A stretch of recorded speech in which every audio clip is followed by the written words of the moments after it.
Today at Business Coffee, our guest is Penelope Yotis, owner of En Cachette, Speakeasy.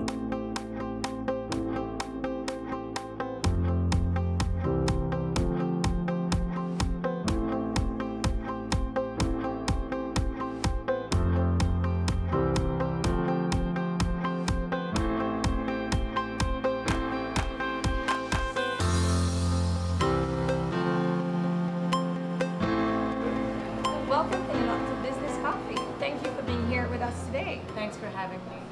Well, I know that you're the owner of En Cachette, which is a bar, but previously to that you had owned a restaurant. Can you tell me what happened with that restaurant, basically?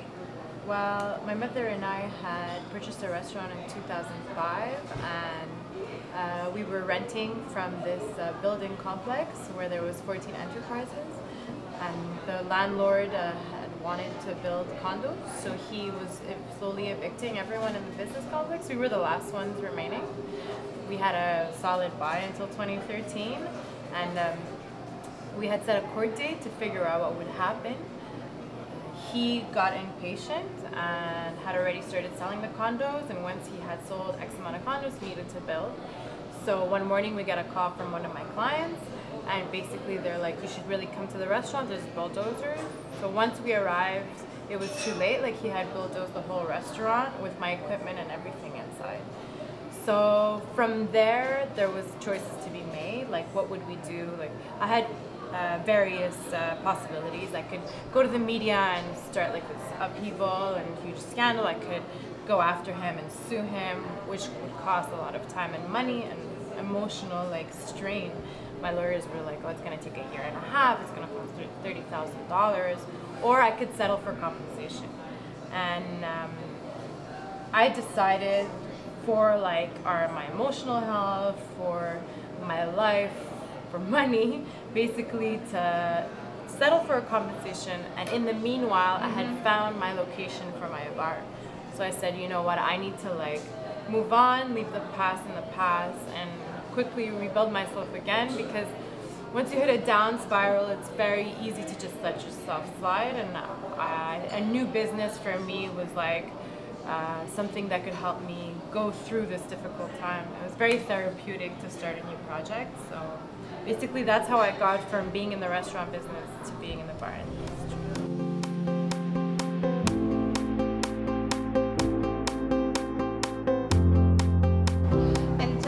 Are you still involved? Is your mother still part of your project?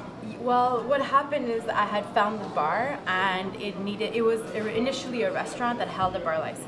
So it took me 3 months to renovate. My dad's like great with his hands, so for 3 months, me, my dad, and my mother, we worked in the bar. We basically built everything on our own. We didn't hire any construction workers or anything. And my mother was in the kitchen at my previous restaurant, and at the bar, I do have a kitchen, and I had to utilize it. So she helped me put the menu together. She helped me train the new people that are taking over the kitchen. And yeah, for sure, my family has been a great support in everything I do. We're kind of like a unit. We've always been taught to work together, and my parents have been entrepreneurs their whole lives. I think that I definitely take part of that from them, for sure. Do you think it's a common trend for entrepreneurs to have their family with them? I think for first generations immigrants, I think it's a very, very common trend.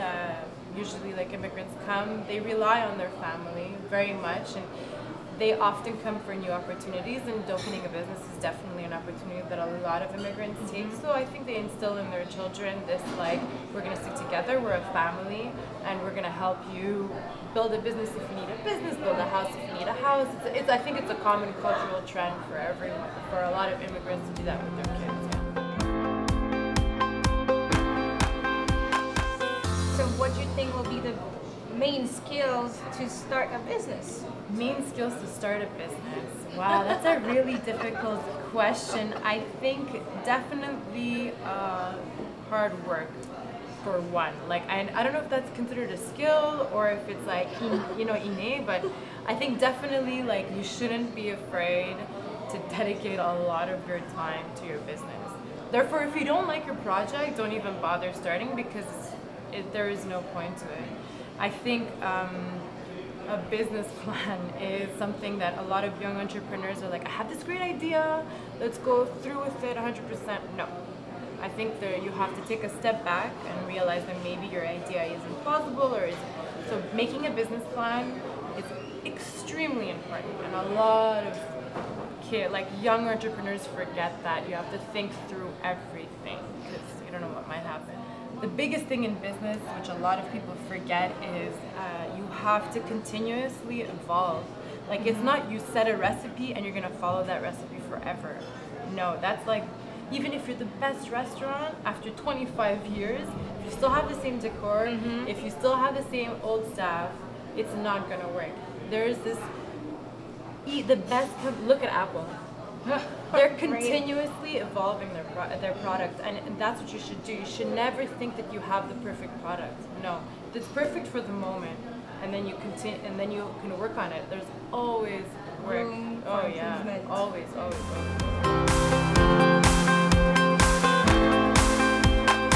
What motivates you then to wake up in the morning and go to your bar or go to your projects?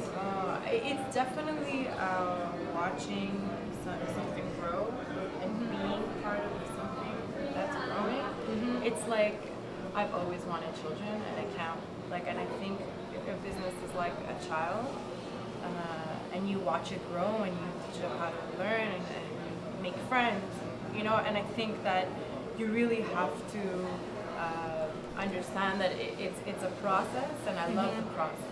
For sure, I love the process of watching it grow.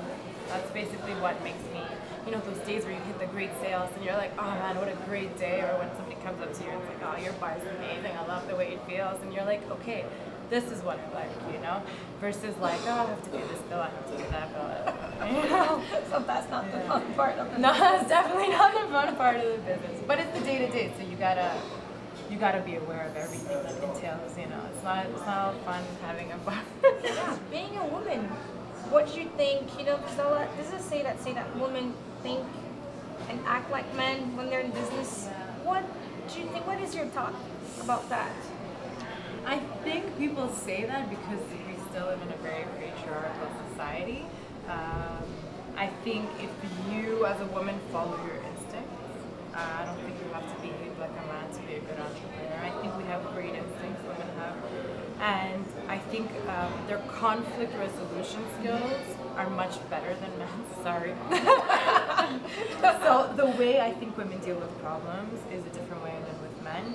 And I think a lot of women adopt these male traits because they're in a male-dominated environment, like, politics and law and business, male-dominated. But like when you're running your own business, you set your own rules. And I think like the way I communicate with my employees is much different than the way a male would communicate with his employees.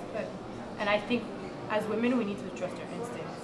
Like, people associate like instincts with emotion and being sensitive, and I think there is no correlation. I think like women should like really, whatever they feel is what they feel, and I think that's extremely important, and not to be denigrated by any means in the business world.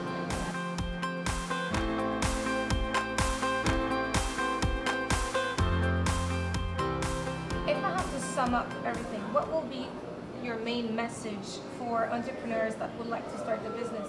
Be passionate, definitely believe in your product. You can't go in and halfway. Yeah, I was gonna say another word, but I'm not gonna say it. Surround yourself with people you trust. Be very well surrounded. Lawyer, accountant. Have a great team. Internally and a great team know externally. that you can't do everything yourself, that you're going to have to delegate eventually. And confidence. I can't stress enough about believing in your product and believing in yourself. It's definitely important. It translates in the business.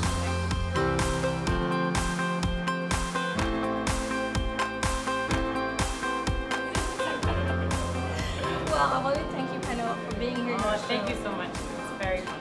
Thank you.